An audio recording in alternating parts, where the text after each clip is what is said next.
The book Hebrews, part 222.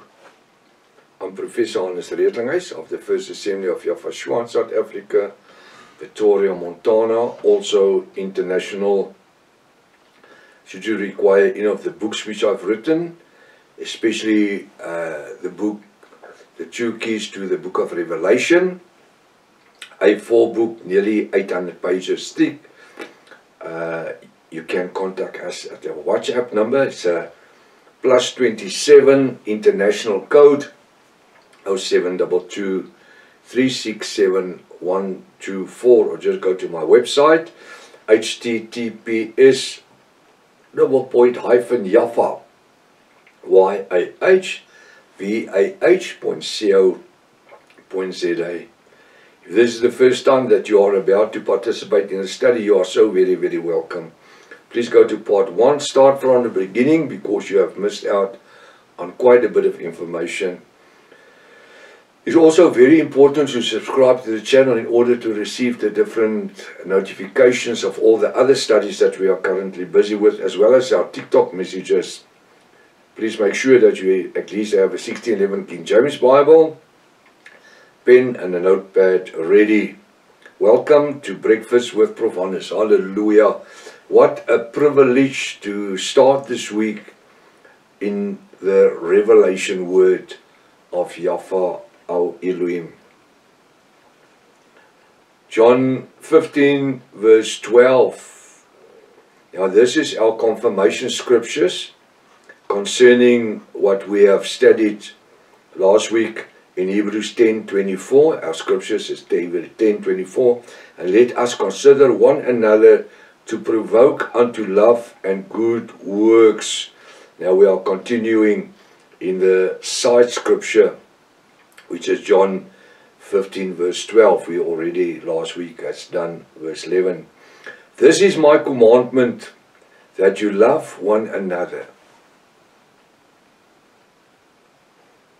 This is my commandment. He doesn't say we need to obey the 613 laws of Moses. No. He does not say that we must find ourselves an earthly high priest who can offer for our sins an atonement offering. No, he doesn't. Because all the earthly priests had to offer for their own sins first, then unto the sins of the nation of Israel. But he says, this is my commandment. Who's my? It's Yahweh's commandment. It's a new covenant with new rules. And there's only two kingly commandments, or covenant, let's say commandments. Hear Israel, Yahweh your Elohim is one. You must love him with your whole heart, your soul, your body and mind. And you must love your brother like yourself. Brother and my sisters who are Yahwist. It doesn't talk about the world outside there. The Chinese and the Buddhists and the Hindus. No. He's talking about the bride of Yahweh. Those that are spiritually flesh of my flesh and blood of my blood. It's not even my children. It's not my family. It's the Yahwist. It's a commandment that we should love them. We don't have 613 laws to obey and partake in. Hebrews 7 verse 18 says that Yahweh's made them to none because of the unprofitableness of it. This is my commandment, that you love one another. We should love one another. And this is not the philia love. No, this is the agape love. The supernatural love. The type of love that Yahweh had for us and Yahweh our Elohim had for us. where through Yahweh has guaranteed that which He has had in mind for us, in order to have our names in the book of life before the foundation of the earth, which we through sin have removed when we became adults. Every baby's child, every baby are born with its names in the book of life. But then through sin, ourselves, we remove it. But through Yahweh, Father Yahweh has foreseen for a Savior, for a high priest that did not need to offer for his own sins, because the Bible said he did not sin. He did not have any sin. He became sin by dying on the cross, on Golgotha's hill.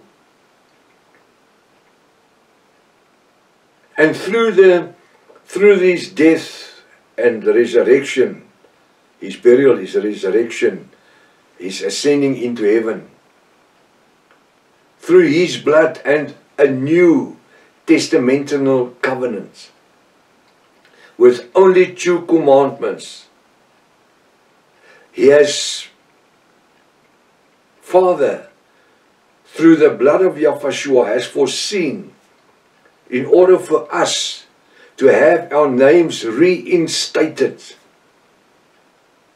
in the book of eternal life as it was before the foundation of the earth.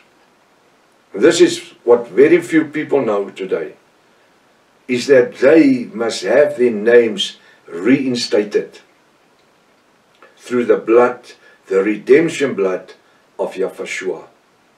But that is not where it stops, there where everything begins. Because after we came to repentance and been immersed in the name of Yahweh to the forgiveness of our sins, from there our names are reinstated in the book of life, as it was before the foundation of the earth. But now the onus is on us to strive in holiness every day, to keep our names in a pure state. And that's why Yahweh said, He's the right hand. He went and sat at the right hand of the authority of Father Yahweh, where He intercedes on our behalf. Should it happen that we don't even fall, only stumble a little bit through life, immediately Yahweh intercedes at the throne of Yahweh El Elohim on our behalf. Now I just want to say it very straightforward. This does not give you and me the right to live in sin and to play with sin and to play games, spiritual games. We need to stay in striving towards perfect holiness. And I have explained before, this is what will take us the rest of our lives. This is what we are doing. Striving towards total holiness. No, but nobody can be holy. No, we're striving toward it. Remember, commitment, completion, commitment, completion, commitment, completion, with our eyes on our goal. When we start this journey of life, we cannot touch the end of our goal. It's impossible. But through life, commitment, completion. Every night when I go to bed, it's completed, whatever I started for this day. And that's why the Bible says we must not live for tomorrow and the day after. She live for today. Commitment, completion. Commitment. This is my legs as I walk. Commitment, completion. Every day with my eyes focused on my end destination, my end goal. And that is when I die, when I will blow my breath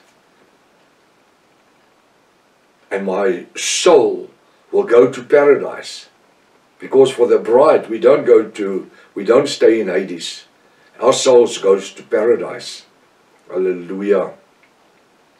In the third heaven.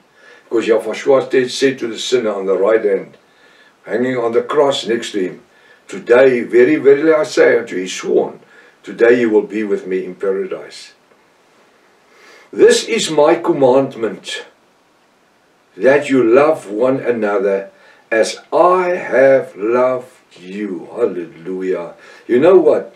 This scripture, which was spoken 2,000 years ago by Yahushua himself, is as fresh and new today in 2025 as if it happened this morning. Not more than 2,000 years ago. No, no, no. It is as if it was just spoken this morning. Brand new, fresh. A promise. The promise that says that you will live although you have died. What a promise. 2,000 years ago. And today, we as full-blooded Yahwists, we are prepared to die for it. We will live although we have died. There's nothing that will hold me back and will hold you back. If we have come to repentance and have been born again through the blood of Yahushua and the redemption through immersing in the name of Yahushua, reinstated our names in the book of life and living in holiness every day. Yeah, it's a life's task to live in holiness every day. Commitment, completion every day. But it's worthwhile. You know what happens? We have a reason to wake up in the morning. We have a reason to start our day every day in the study, in the revelation word of Yahweh. Immaterial what happens with the internet and all these things. Sometimes we have difficulties like we had now for a whole week. But it doesn't matter. We live in holiness. Nothing is to divert our minds from the promises. You will live although you have died. That's a promise. Written in the redemption blood. The supernatural blood of Yahushua. Hallelujah. I just experienced the anointing of the Ruach HaKodesh in this studio. What a privilege. That Yahushua has come to show us a way in which we can follow him blinded. You can blindfold me and I will follow him without stumbling. Why? Because he will hold my hand. We can follow him blindly through faith. This is what happened with Peter when he was on the boat and Yahushua was walking on the water.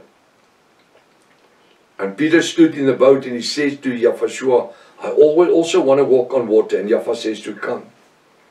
You know, Apostle Peter got over the side of the boat and he started walking towards Yahushua. And Yahushua says, come to me, come to me. You know, and I think it was like when I can remember our little son, today he's 50 years old, he's not little, he's a giant. But when he was small, the first steps that he ever gave, I held my arms and I said to Nikki, I says, come to daddy, come to daddy. And he was touching my fingers and as he was started walking, I was moving backwards. There became a gap. And he was laughing and he was so excited. And he had his eyes focused on me and he came. And then suddenly he looked away and he went and sat on his backside. Why did he do that? Because there became a distance between myself and my son, my little boy. Suddenly he saw the gap that occurred. And he was not sure about himself. And he just went down and sat. And then I picked him up and says, come, walk to Daddy. And this is what happened with Apostle Peter. As long as he had his eyes focused on the salvation giver, Yahshua, the one that came to redeem him by his blood, as long as he had his eyes focused on the message of salvation, the eyes of love, he walked towards Yahshua. And you know what Yahshua did? He just walked back one step on a time, one step, and Peter came and Peter came. And then suddenly the Bible says, Peter just sank into the water. Why? Why did he have no faith? No, I think on that stage, as my little baby boy, he looked back and he saw there was the boat in the distance. He walked so far in the water, he suddenly realized that there was waves and the deep of the water of the sea. And he realized the situation. There's the boat there where I can be safe. And there was such a vast distance between Peter and the boat which he climbed from. The moment that he took his eyes off Yahshua, he saw the problem. He saw the distance between himself and the boat. And this is what happened in our lives, walking in faith. As long as we have our eyes focused on Yahshua, we don't see the waves, we don't see the situations, we don't see the times. But the moment that we look back and we see where the boat is, we've moved on.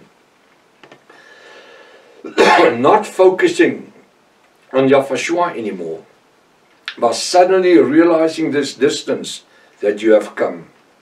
Faith just disappears. This is what Yahweh says this morning.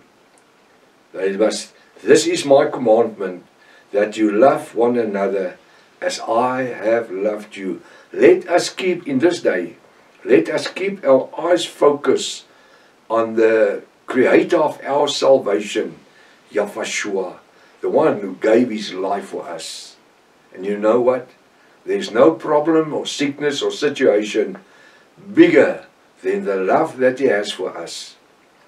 Let us stand fast in the gospel of salvation in which he called us. Till tomorrow morning, if it's Father's will, walk in faith, eyes focus on the end of our salvation. Maranatha, Yahshua is coming back again. Hallelujah.